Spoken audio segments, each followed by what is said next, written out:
It was nearly midnight by the time that I cleared customs and immigration formalities at Perth Airport. By a stroke of luck I had met a couple who offered me accommodation, and on our way back to their home, this was my first close sight of Australia.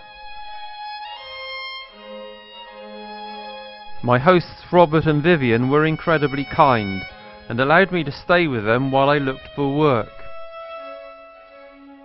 We came to an arrangement whereby I would act as their butler, doing the housework, some DIY, and walking the dogs in exchange for my keep.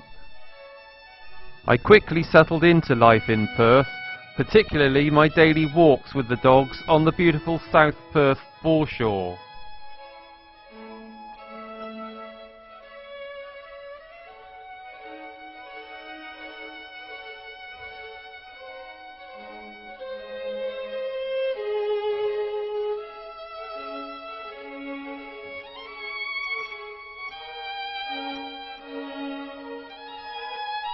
This was a lovely stretch of riverside with views across to the city on the opposite side of the Swan River.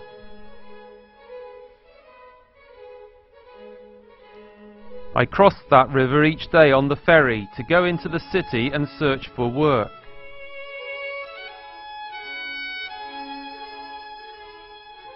Robert took a week off work and we went camping in the region south of Perth. We drove down to Bunbury and then on to Margaret River to visit some vineyards.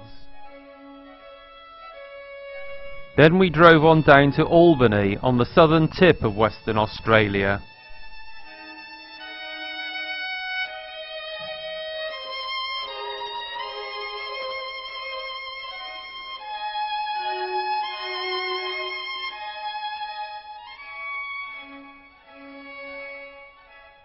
We then returned to Perth via Bridgetown.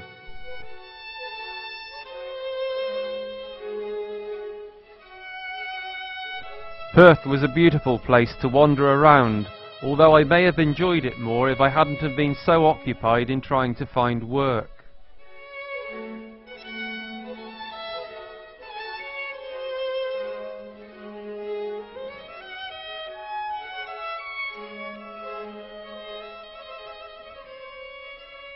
While my weekdays were spent looking for work and carrying out my duties as butler, we usually found something different to do on weekends, like this visit to Wanneroo motor racing circuit.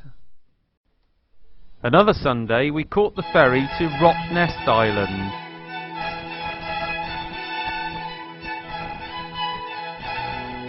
Situated off the coast of Western Australia, Rottnest is a very popular holiday destination.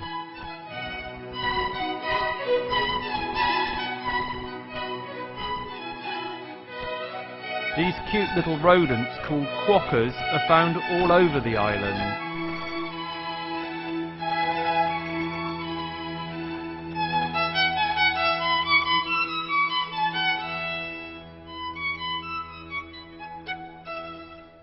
Eventually I took the advice to go to where the mines were rather than their head offices in Perth. Apparently much of the casual labour was taken on directly, rather than going through the recruiting offices. I got a lift with a friend of my host's nearly as far as Geraldton, and then hitched the lift the rest of the way. Late in the evening I got another lift as far as Northampton, from where I got yet another ride as far as a service station about halfway to Carnarvon. At 1 in the morning, a kindly bus driver gave me a lift up to Carnarvon.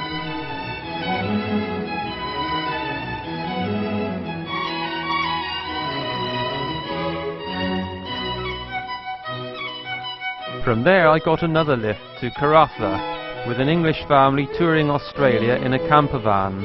Having had virtually no sleep for 2 days, I booked in at a small hotel for the night.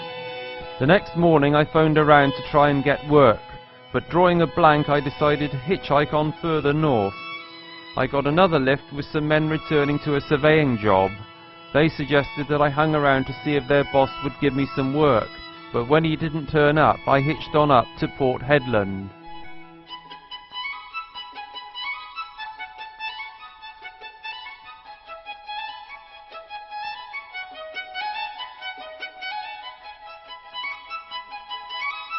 Drawing a blank there, I got another lift with a chap heading to Fitzroy Crossing to start work on a road construction project. But there was no work for me there, and so I decided to backtrack to the town of Broome. I was beginning to think that I wouldn't find work, and resigned myself to borrowing some money to fly back to the UK. But a phone call back to Perth yielded some good news. Ironically, an application for a job that I had applied for had come up trumps, and I had been offered a job in a mine.